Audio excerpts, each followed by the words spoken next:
Hay un momento exacto en que todo cambia. No es dramático. No llega con un anuncio ni con una revelación iluminada. Llega en silencio, en los espacios pequeños de la vida cotidiana. Es el momento en que alguien opina sobre lo que haces y tú, por primera vez, no reorganizas tu vida alrededor de esa opinión.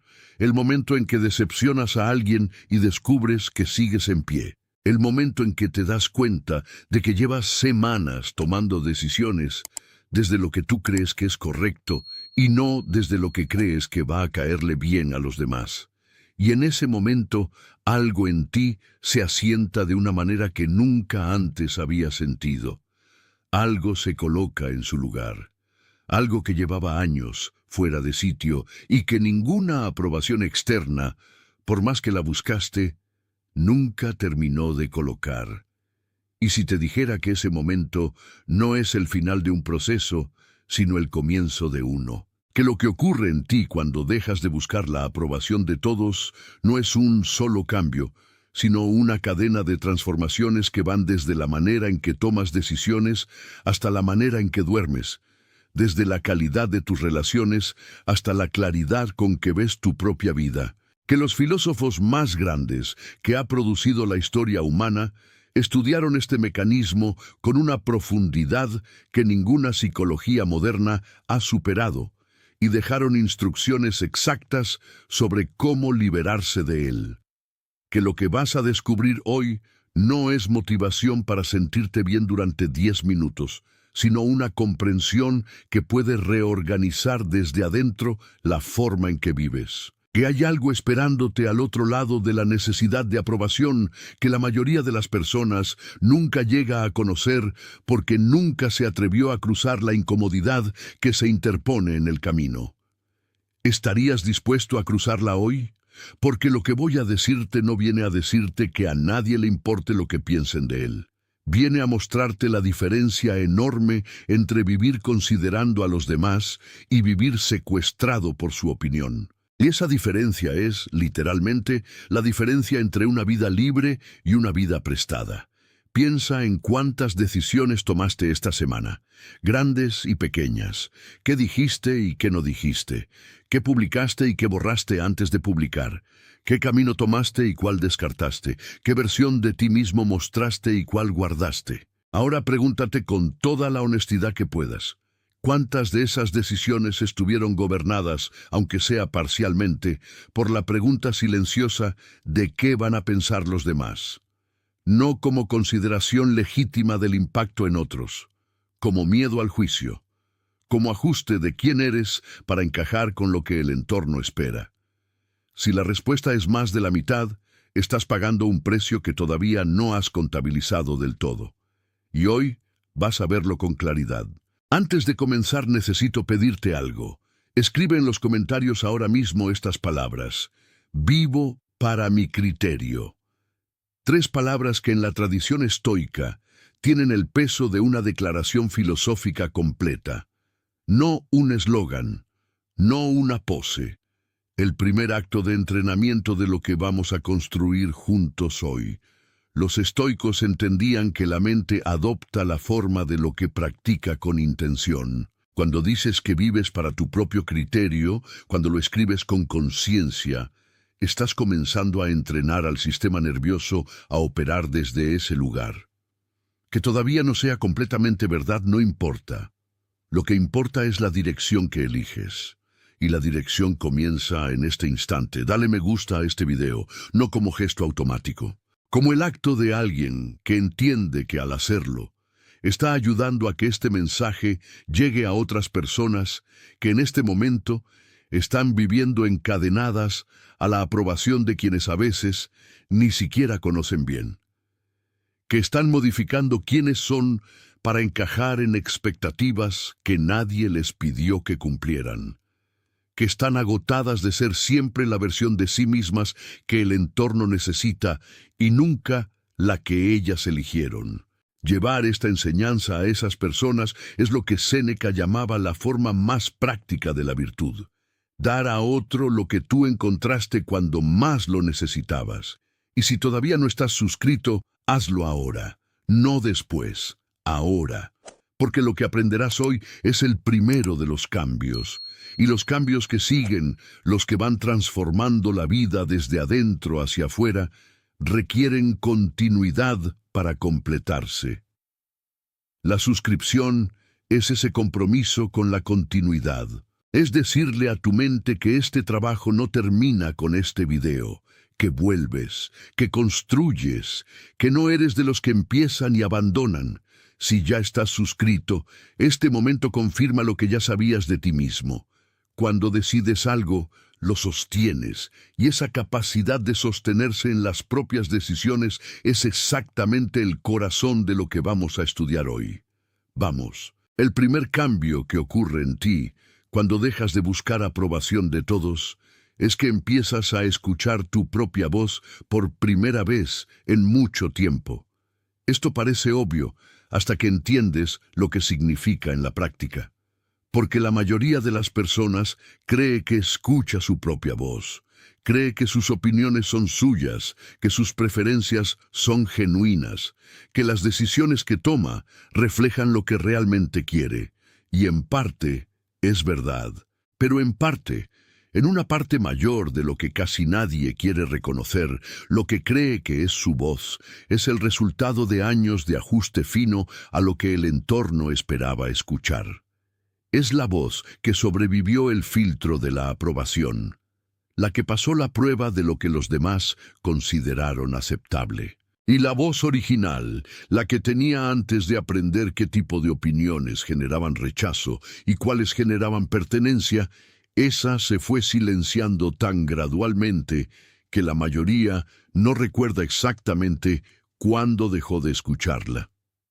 Epicteto lo identificó con una claridad que sorprende por su precisión.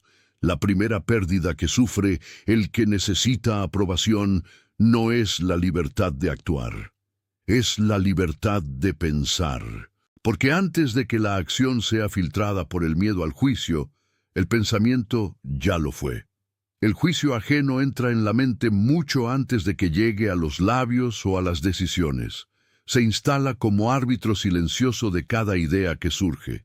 Y ese árbitro trabaja tan constantemente y con tanta eficiencia que la persona que lo lleva no necesariamente lo nota, solo nota el resultado, que sus ideas siempre terminan siendo bastante similares a las que su entorno aprobaría, que sus opiniones rara vez incomodan a nadie importante para ella, que sus planes siempre caben dentro del marco de lo que se espera de alguien como ella. Marco Aurelio describía el proceso de encontrar la propia voz como un retiro hacia el interior, no como huida del mundo, como el movimiento deliberado de la atención hacia adentro para encontrar ahí lo que ningún exterior puede darte.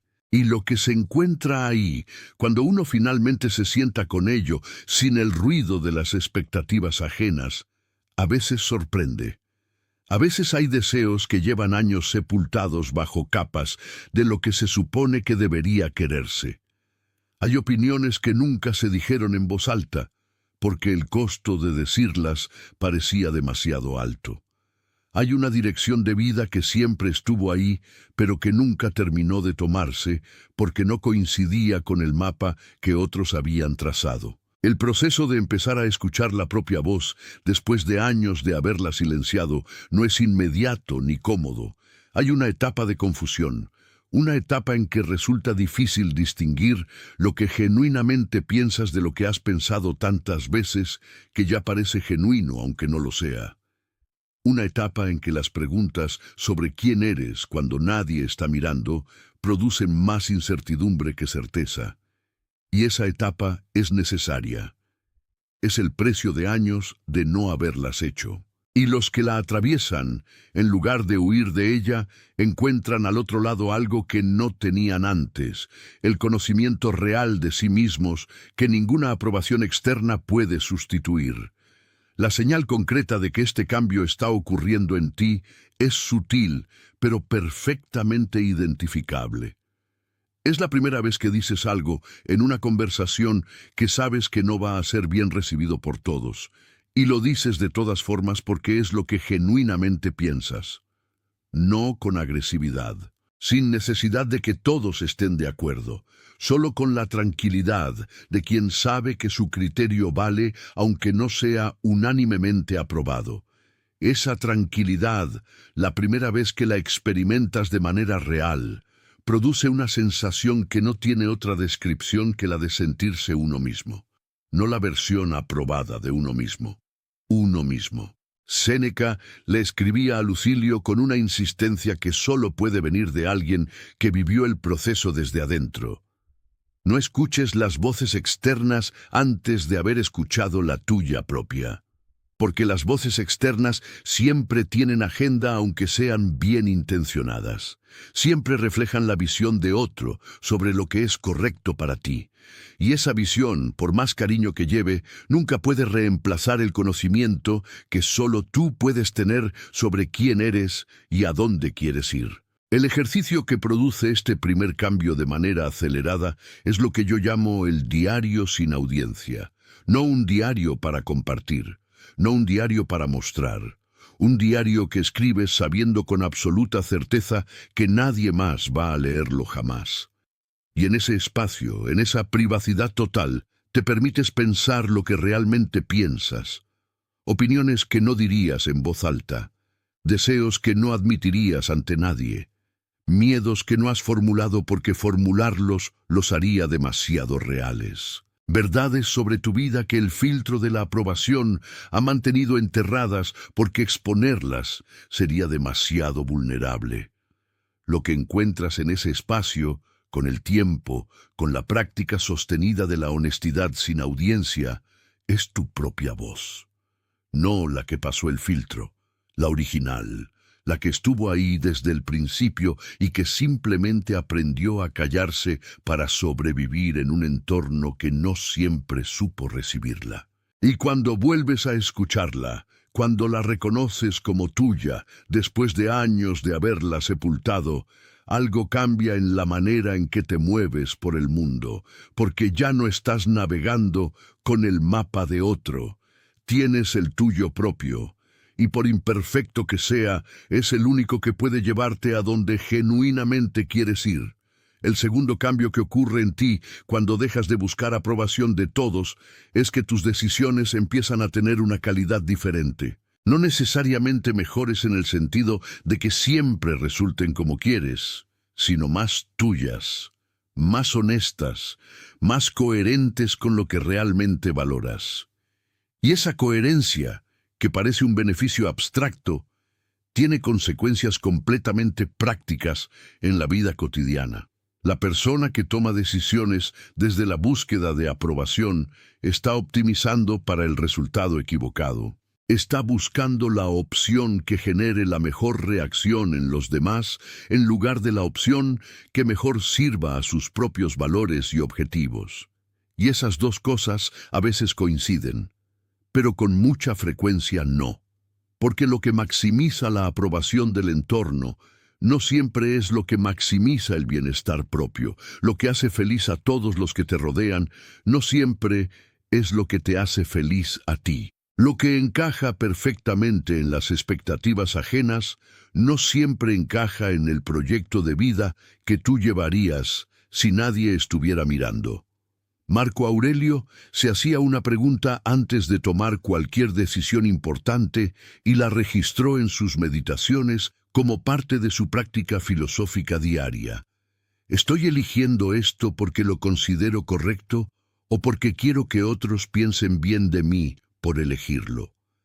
Esta pregunta, que parece sencilla, es devastadoramente reveladora cuando se aplica con honestidad a las decisiones reales de la vida cotidiana, a las decisiones de carrera, a las decisiones relacionales, a las decisiones sobre cómo usar el tiempo, cómo gastar el dinero, qué proyectos perseguir y cuáles abandonar, a las decisiones sobre qué tipo de persona quieres ser y en qué tipo de vida quieres vivir. La persona que ha aprendido a hacerse esa pregunta y a responderla con honestidad, descubre algo que al principio puede ser incómodo, que una proporción significativa de sus decisiones pasadas estaban gobernadas más por el segundo criterio que por el primero. que eligió carreras que impresionaban, que mantuvo relaciones que eran bien vistas, que persiguió metas que encajaban con lo que otros esperaban de alguien como ella, y que en el proceso de optimizar para la aprobación ajena, la vida que fue construyendo se fue pareciendo cada vez menos a la que genuinamente quería. Epicteto lo describía como la diferencia entre el hombre que vive su propia vida y el que vive la vida que otros escribieron para él. No con mala intención, con la mejor de las intenciones. Los padres que proyectaron sus propios sueños no realizados. Los amigos que asumieron que lo que les funciona a ellos debería funcionar también. La sociedad que tiene un guión de lo que constituye una vida exitosa y que lo distribuye con tal eficiencia que la mayoría lo adopta sin cuestionarlo. Y el resultado es una epidemia silenciosa de personas que viven vidas técnicamente correctas, pero que en algún lugar profundo saben que no son las suyas. El cambio en la calidad de las decisiones que produce dejar de buscar aprobación no ocurre de golpe. Hay un período de aprendizaje en que la persona que empezó a decidir desde su propio criterio comete algunos errores que no hubiera cometido si hubiera seguido el camino aprobado. Porque el camino aprobado tiene la ventaja de haber sido recorrido por muchos antes y de haber generado cierto consenso sobre su viabilidad. Y el camino propio, el que se elige desde el criterio genuino, a veces pasa por territorio que nadie mapeó antes y que tiene sus propios riesgos. Pero esos errores, cuando se cometen desde el criterio propio, producen algo que los errores cometidos desde la búsqueda de aprobación no producen: aprendizaje real, porque son errores que ocurrieron en el proceso de ir hacia donde tú querías ir. Y el aprendizaje que contienen es directamente aplicable al camino que elegiste. Mientras que los errores cometidos en el camino que otros eligieron para ti, aunque sean menores, no te enseñan mucho sobre el camino que genuinamente quieres recorrer. Son datos sobre un territorio que no es el tuyo.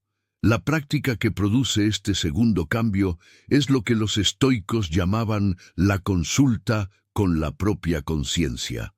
Antes de cada decisión significativa, antes de preguntar a nadie qué piensa, antes de buscar en el exterior la validación de que el camino que consideras es el correcto, sentarte en silencio con la pregunta: si nadie fuera a saber que tomé esta decisión, si ninguna reacción ajena fuera posible, ¿qué elegiría? La respuesta que surge desde ese lugar, sin el filtro de la aprobación posible ni el miedo al juicio probable, es casi siempre la más honesta. Y la más honesta, en el largo plazo, es casi siempre la más sabia.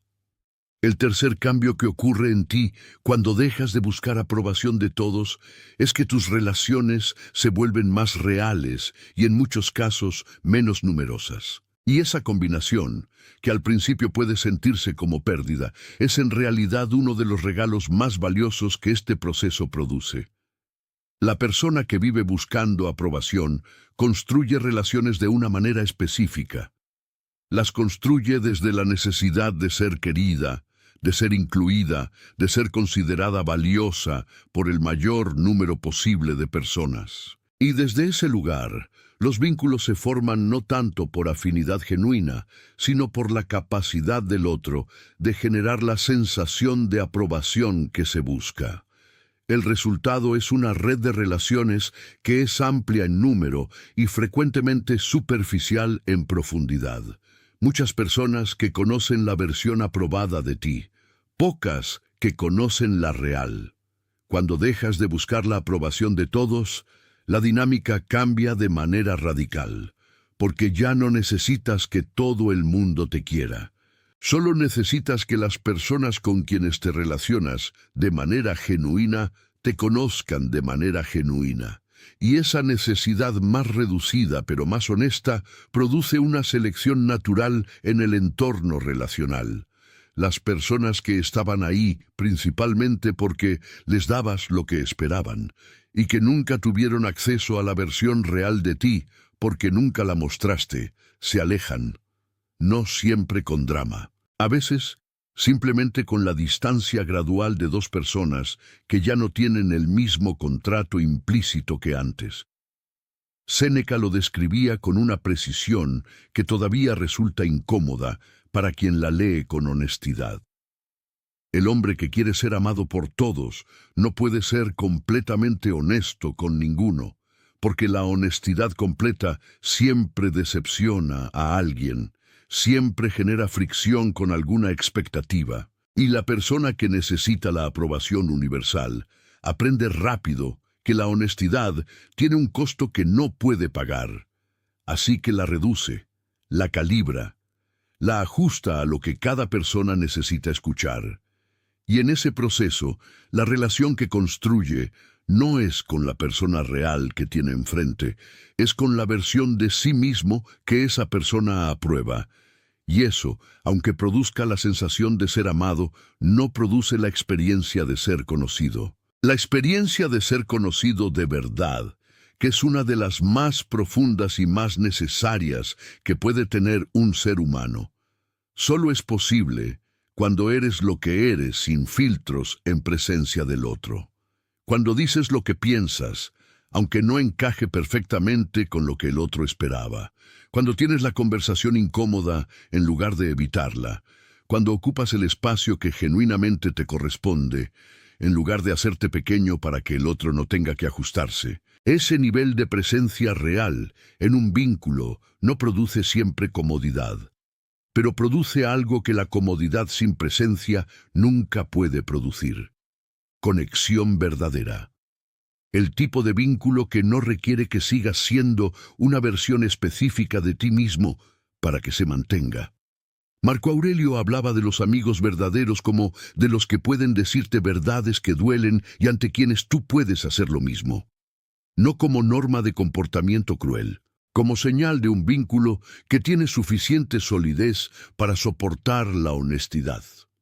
Y ese tipo de vínculo, que requiere que ambas partes hayan renunciado a la aprobación mutua como condición de la relación, es el que produce la calidad de compañía que la vida realmente necesita, no el aplauso constante, la presencia honesta. La señal de que este cambio está ocurriendo en tus relaciones es específica. Es la primera conversación en que dices algo que sabes que el otro no quería escuchar, que genera un momento de incomodidad real y que, sin embargo, fortalece el vínculo en lugar de debilitarlo.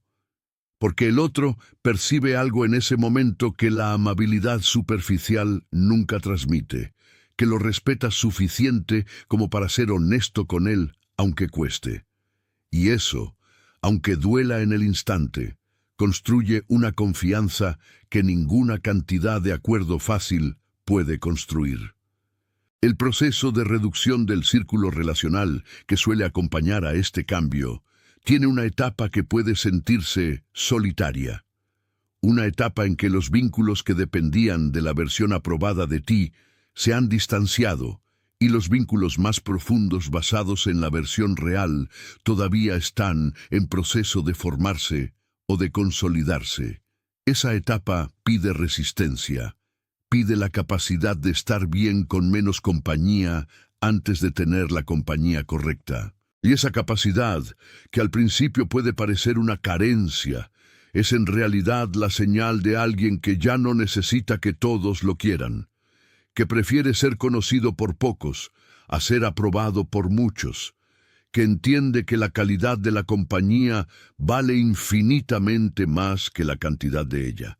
Epicteto decía que el filósofo no necesita audiencia, necesita interlocutores, y hay una diferencia enorme entre las dos cosas. La audiencia aplaude o abuchea. El interlocutor piensa contigo, te reta, te hace mejor.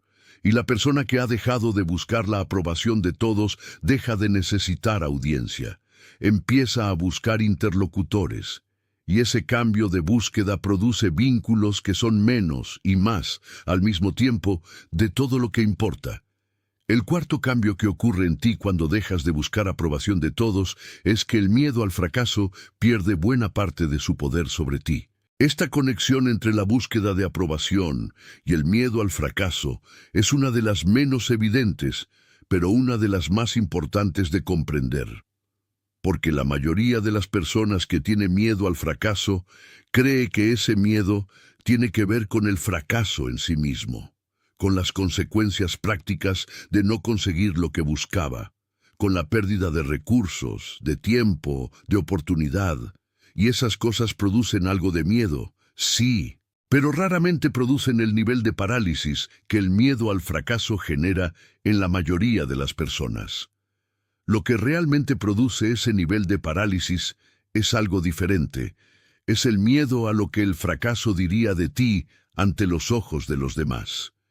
El miedo a la evaluación ajena del fracaso, a ser visto como alguien que no pudo, a perder el estatus que la imagen de competencia y de éxito había construido, a defraudar las expectativas de quienes confiaban en que llegarías. Y ese miedo, que tiene raíz directa en la dependencia de la aprobación, es el que hace que la mayoría de las personas no empiece lo que quería empezar, que abandone lo que empezó antes de que la dificultad real llegue, que elija siempre el camino más seguro, aunque no sea el más suyo. Marco Aurelio lo enfrentó de manera directa en sus meditaciones con una pregunta que practicaba como ejercicio filosófico. ¿Qué es lo peor que puede ocurrir si esto falla? Y luego, una vez que tenía la respuesta honesta, ¿puedo vivir con eso? En casi todos los casos la respuesta era sí, no fácilmente, no sin costo, pero sí. Y esa comprensión de que el peor escenario era soportable, le quitaba al miedo su herramienta principal, la exageración del peligro que el pensamiento no examinado produce de manera automática. Pero hay algo más en esta práctica que la mera evaluación del riesgo real. Hay algo sobre quién está evaluando el fracaso, y ese algo es fundamental. Cuando ya no necesitas la aprobación de todos, el fracaso cambia de naturaleza. Ya no es un veredicto sobre tu valor como persona ante el tribunal del entorno. Es simplemente información. Es el resultado de un experimento que no produjo el resultado esperado. Es el punto de partida de un ajuste. Es el maestro más preciso que existe sobre lo que necesita ser cambiado. La persona que necesita la aprobación de todos no puede fracasar de esa manera. Para ella el fracaso siempre tiene una dimensión pública que lo convierte en algo mucho más costoso que la pérdida práctica. Tiene la dimensión de la mirada del otro sobre el fracaso. Y esa mirada, aunque muchas veces es imaginada con más crueldad de la que realmente tendría, es suficiente para hacer que el riesgo de intentar parezca demasiado alto. Cuando esa mirada pierde su poder, cuando el criterio propio reemplaza al criterio ajeno como árbitro del valor de lo que se hace y de lo que ocurre, el fracaso pierde exactamente la carga que lo hacía paralizante. Sigue doliendo. Sigue teniendo consecuencias prácticas que hay que manejar, pero ya no define quién eres. Ya no es la sentencia que determina si mereces el respeto y la aprobación que antes necesitabas. Es simplemente lo que ocurrió, y lo que ocurrió puede examinarse, puede aprenderse de ello, puede usarse como material de construcción para lo que viene después. Séneca escribió algo sobre el fracaso que solo puede escribir alguien que realmente lo ha atravesado.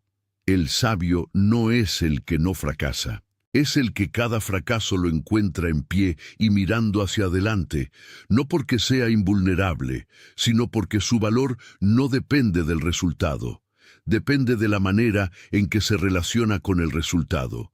Y esa manera, que es una elección filosófica y no un estado natural, es exactamente lo que se entrena cuando dejas de necesitar la aprobación de todos para saber si vales. La práctica que produce este cuarto cambio es lo que los estoicos llamaban la premeditación de los males aplicada específicamente al fracaso público. Una vez por semana, en un momento de calma, imagina en detalle lo peor que podría ocurrir si el proyecto que más temes fallara de manera visible. Imagina la reacción de los demás. Imagina la pérdida de la imagen que habías construido. Imagina la incomodidad de ser visto fracasar. Y luego, una vez que has imaginado todo eso con detalle, hazte la pregunta de Epicteto. ¿Quién sería yo después de eso? ¿Qué de lo que realmente importa habría quedado destruido? La respuesta honesta, casi siempre, es que lo que realmente importa habría sobrevivido, y esa certeza, aunque no elimine el miedo, lo reduce a un tamaño que ya no es capaz de gobernar las decisiones. El quinto cambio que ocurre en ti cuando dejas de buscar aprobación de todos es quizás el más silencioso de todos y al mismo tiempo el más transformador en lo cotidiano. Es que empiezas a descansar de verdad. Esto puede sonar extraño en una lista de cambios filosóficos, pero tiene una base completamente sólida que los estoicos entendían con precisión y que la experiencia de cualquier persona que ha hecho este trabajo confirma de manera consistente. La búsqueda de aprobación no es solo una manera de tomar decisiones, es un estado de activación permanente del sistema nervioso. Es vivir con una vigilancia de fondo que monitorea constantemente cómo estás siendo percibido, que evalúa cada interacción en términos de si generó o perdió aprobación, que procesa continuamente la información sobre el estado de la opinión ajena sobre ti. Ese procesamiento tiene un costo energético enorme que la mayoría nunca contabiliza porque nunca conoció la alternativa. Es el costo de mantener activa de manera permanente esa parte de la mente que observa y evalúa la mirada del otro, que se pregunta después de cada conversación cómo quedaste, que anticipa antes de cada interacción cómo debes presentarte, que revisa después de cada decisión si fue la correcta en términos de cómo la van a recibir. Ese trabajo, invisible para los demás, consume una cantidad de energía mental y emocional que no está disponible para ninguna otra cosa mientras se está haciendo. Marco Aurelio describía la ecuanimidad, la paz interior que es uno de los objetivos centrales de la práctica estoica, como el resultado de haber retirado la atención de los territorios donde no puede hacer nada y haberla dirigido hacia el único territorio donde puede hacer todo, el propio mundo interior. Y la búsqueda de aprobación constante es exactamente el opuesto de esa ecuanimidad. Es la inversión permanente de atención en un territorio que no puedes controlar, la opinión de los demás, y desde esa inversión el sistema nervioso nunca puede descansar del todo, porque el territorio que monitorea nunca se estabiliza. La aprobación ajena es por naturaleza inestable. Cambia, fluctúa. La persona que hoy te aprueba mañana puede no hacerlo por razones que tienen poco que ver contigo y mucho con su propio estado interno. El consenso social sobre lo que es correcto o admirable cambia con el tiempo, a veces de manera drástica. La imagen que construiste con tanto esfuerzo puede ser cuestionada por un solo malentendido, y el sistema nervioso que está monitoreando esa aprobación lo sabe. Sabe que el suelo es inestable. Sabe que lo que tiene hoy puede no tenerlo mañana. Y desde ese saber opera en un estado de alerta de fondo que no desaparece ni cuando duermes. Epicteto hablaba de lo que él llamaba la tranquilidad del alma, que solo puede existir cuando uno ha retirado su bienestar de los territorios que no puede controlar. No como postura de indiferencia ante el mundo, como comprensión práctica de que poner el propio bienestar a merced de lo que no se puede controlar es una garantía de perturbación permanente. Y la aprobación ajena es quizás el ejemplo más claro de lo que no se puede controlar que la mayoría de las personas elige como base de su bienestar. El cambio que ocurre cuando dejas de buscar esa aprobación es que algo en el sistema nervioso empieza a relajarse, no de manera dramática, con la gradualidad de un músculo que fue liberado de una tensión que llevaba tanto tiempo ahí que ya no se percibía como tensión. La mente empieza a necesitar menos el repaso de las interacciones del día para evaluar cómo quedaste en ellas. Las conversaciones terminan sin dejar el rastro de ansiedad de quien las analiza buscando señales de si generaron o perdieron terreno. Las decisiones se toman y se dejan ir, en lugar de ser revisadas indefinidamente en busca de confirmación de que fueron correctas. Y en ese espacio liberado ocurre algo que muchas personas describen con sorpresa cuando lo experimentan por primera vez: presencia real. Porque la parte de la mente que antes estaba permanentemente ocupada monitoreando la aprobación ajena, ahora está disponible para estar en lo que está, para escuchar al otro de verdad en lugar de estar pendiente de la impresión que estás generando mientras lo escuchas, para disfrutar una experiencia en lugar de estar evaluando si la estás viviendo de la manera que sería aprobada, para hacer el trabajo desde la calidad que el trabajo merece en lugar de desde la imagen que el trabajo debería proyectar. Séneca escribió algo que me parece la descripción más precisa de este quinto cambio. El hombre que es libre de la opinión ajena tiene una ventaja sobre todos los demás. Puede estar completamente en lo que hace, no a medias, no con una parte de la mente en la galería, completamente. Y esa presencia completa que la búsqueda de aprobación constante hace imposible es lo que produce la calidad de vida que la mayoría de las personas busca en el exterior sin encontrar porque la estaba bloqueando desde adentro. El sexto cambio que ocurre en ti cuando dejas de buscar aprobación de todos es el que contiene a todos los demás. Es el cambio que los estoicos consideraban la transformación más fundamental que puede ocurrir en un ser humano. Y es este: empiezas a ser la fuente de tu propio valor. Esta frase puede sonar a autoayuda superficial. No lo es. Tiene una profundidad filosófica que requiere ser examinada con cuidado para entender todo lo que implica. Ser la fuente de tu propio valor no significa creer que nunca te equivocas. No significa despreciar la perspectiva ajena. No significa vivir en la burbuja de quien no necesita a nadie ni aprende de nadie. Significa algo mucho más específico y mucho más radical, que el criterio final sobre si lo que hiciste tuvo valor, si la decisión que tomaste fue buena, si la persona que eres merece respeto. Ese criterio reside en ti, no en la reacción del entorno, no en el consenso de los demás, en tu propia conciencia examinada. Marco Aurelio lo practicaba como un ejercicio diario que aparece en muchas formas en sus meditaciones, pero que siempre tiene la misma estructura. Al final del día no preguntaba qué pensaron los demás de lo que hizo.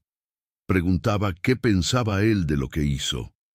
Si había actuado con justicia, si había sido coherente con sus valores, si había dado lo mejor de sí mismo en las circunstancias que tenía disponibles. Y esa evaluación interna, que no necesitaba el refrendo externo para ser válida, era la que determinaba si podía dormir en paz. Esta es exactamente la diferencia entre vivir con dignitas, con esa calidad de presencia que los romanos tanto valoraban, y vivir en la ansiedad de quien depende del veredicto ajeno para saber si el día valió la pena. La persona que ha construido el criterio propio como fuente de su valor no necesita que el día haya sido exitoso en los términos que el entorno mide para sentir que fue un buen día. Necesita que haya sido honesto, que haya actuado desde sus valores aunque le haya costado, que haya sido la persona que quiere ser en las condiciones que tuvo disponibles, y eso es algo que solo ella puede saber, que no necesita la confirmación de nadie para ser real. Epicteto decía que la señal más clara de que alguien ha alcanzado el tipo de progreso filosófico que importa no es que los demás lo admiren más, es que ya no necesita que lo admiren para saber que vale, que puede ser criticado sin derrumbarse porque su valor no vive en la crítica ni en el elogio del otro, que puede ser ignorado sin angustiarse porque su existencia no depende de ser visto, que puede decepcionar a alguien sin sentir que algo fundamental en él se rompió, porque lo que es verdaderamente fundamental en él no depende de no decepcionar a nadie. Esta independencia del valor externo no produce indiferencia al mundo. Produce exactamente lo contrario. Produce una calidad de presencia en el mundo que la dependencia de la aprobación nunca puede producir. Porque la persona que ya no necesita que el mundo la apruebe para saber que vale, puede relacionarse con él desde la generosidad genuina. Puede dar sin necesitar recibir aprobación a cambio. Puede ser honesta sin calcular el costo que la honestidad tiene para su imagen. Puede actuar desde sus valores, aunque el entorno no los comparta, ni los entienda, ni los aplauda. Y hay algo más. La persona que es fuente de su propio valor proyecta algo que la que depende de la aprobación ajena no puede proyectar porque no lo tiene. Autoridad real. No la autoridad del cargo, ni del título, ni del reconocimiento que otros le dieron. La autoridad que viene de saber quién eres. De actuar de manera coherente con eso, de no necesitar que los demás confirmen tu valor antes de poder ejercerlo. Esa autoridad se percibe antes de que la persona abra la boca. Está en la manera en que ocupa el espacio, en la calidad de su presencia en el silencio, en la forma en que responde cuando es presionada. Y no puede ser fabricada ni imitada, porque viene de algo que no puede ser fabricado ni imitado. El trabajo real de conocerse, de construir el criterio propio, de aprender a vivir desde adentro hacia afuera. Séneca escribió en una de sus cartas más importantes algo que llevo años pensando, porque contiene en pocas palabras una verdad que la mayoría tarda décadas en aprender. El que te aprueba no te hizo mejor. El que te critica no te hizo peor. Lo que eres no vive en la boca de los demás. Vive en lo que haces cuando nadie está mirando, en las decisiones que tomas cuando el costo de tomarlas bien es tuyo solo y el beneficio también. En la persona que eliges ser en los momentos que nadie va a saber cómo manejaste excepto tú. Esa persona, la que vive en tus momentos privados, en tus decisiones no observadas, en la calidad de tu relación contigo mismo cuando no hay audiencia, es la única medida de valor que el estoicismo considera real. Y construir esa persona, trabajarla, refinarla, hacerla más coherente con los valores que genuinamente tienes y no con los que el entorno aprueba. Ese es el trabajo de toda una vida. El trabajo que ninguna aprobación externa puede hacer por ti. Y el que, cuando se hace de verdad, produce lo único que la aprobación externa prometía y nunca podía entregar. La certeza tranquila de que mereces estar aquí y de que lo que eres tiene valor real. Si llegaste hasta aquí, necesito que te detengas y reconozcas algo completamente verdadero. En un mundo que mide el valor por los likes, por el consenso, por cuántos aprueban lo que haces y quién eres, tú elegiste sentarte con una filosofía que propone exactamente lo contrario, que dice que el criterio externo es el menos confiable que existe para evaluar lo que eres, que dice que la aprobación que buscas afuera no puede darte lo que promete, porque lo que promete solo puede venir de adentro. Y esa elección de escuchar esa idea, de dejarla entrar, de confrontarte con lo que implica para tu propia vida, no es algo que hace cualquier persona. Es algo que hace alguien que está empezando a tomar en serio la única relación que no puede ser delegada, la relación consigo mismo. Formas parte de un grupo pequeño, no de los que quieren ser aprobados por todos, de los que están aprendiendo a aprobarse a sí mismos desde un lugar que no requiere consenso externo para ser válido. De los que entienden que vivir siendo siempre la versión de uno mismo que encaja con lo que todos esperan no es virtud. Es una forma de desaparición gradual que tiene el aspecto de la aceptación social, pero el costo de la identidad propia. Los estoicos lo llamaban el camino hacia la virtud. Yo lo llamo el camino hacia ti mismo. Y es el mismo camino. Escribe tu nombre en los comentarios, solo tu nombre, porque quiero incluirte en mi reflexión diaria. Cada mañana cuando preparo estas enseñanzas, pienso en las personas que están haciendo este trabajo interior en silencio, que están aprendiendo a escuchar su propia voz después de años de haberla filtrado, que están tomando sus primeras decisiones desde el criterio propio aunque cueste, que están descubriendo que el mundo no se derrumba cuando decepcionas a alguien, porque lo que eres no depende de no decepcionarlo. Tu nombre en los comentarios me dice que estás aquí, que el trabajo continúa, que eres real en este proceso. Y eso importa de una manera que ningún algoritmo puede medir. Si hay alguien en tu vida que está agotado de ser siempre la versión de sí mismo que todos esperan, que siente que en algún lugar perdió el hilo de quién es realmente, que busca afuera una certeza sobre su valor que ya debería estar construida adentro, comparte este video con esa persona, no para enseñarle, para ofrecerle un espejo, para que vea reflejado en las palabras de los filósofos más grandes que han existido algo que quizás lleva tiempo sintiendo sin saber cómo nombrarlo.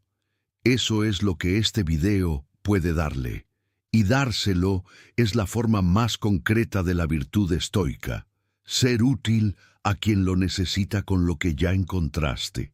Y si todavía no estás suscrito, este es tu momento. El trabajo que empezaste hoy, el de construir el criterio propio, el de aprender a ser la fuente de tu propio valor, ese trabajo necesita continuidad para completarse, necesita regresos, necesita capas, necesita el tipo de alimentación sostenida que solo el hábito de volver puede producir. Suscribirte es ese hábito. Es el acto concreto de alguien que no espera que la aprobación de nadie le diga si debe continuar, que simplemente continúa porque lo decidió. Si ya estás suscrito, lo que acabas de leer confirma lo que ya sabías. Eres de los que no necesitan que nadie los convenza 2 veces. Eso ya es exactamente la filosofía que hoy estudiamos en acción. Ahora cierra los ojos si puedes. Respira despacio. Piensa en una decisión que has estado postergando, una decisión que sabes cuál debería ser desde tu propio criterio, pero que no has tomado porque te preocupa la reacción de alguien. Nómbrala, no la compartas, solo nómbrala para ti mismo. Y ahora pregúntate, si dentro de 10 años miraras hacia atrás y vieras que no tomaste esa decisión, que seguiste posponiendo lo que sabías que era correcto para ti porque esperabas la aprobación que nunca llegó o que llegó condicionada, ¿qué sentirías? No tienes que responder ahora. Solo deja que la pregunta esté ahí, porque las preguntas que evitamos son las que más saben sobre dónde necesitamos crecer. Marco Aurelio escribió algo en sus meditaciones que me parece el cierre más honesto y más poderoso que puedo darte hoy. Observa en tu interior. Ahí está la fuente del bien, que siempre puede brotar si siempre estás cavando. No en el exterior, no en la aprobación de nadie, en tu interior. Ahí está. Cava. Nos vemos en el próximo video.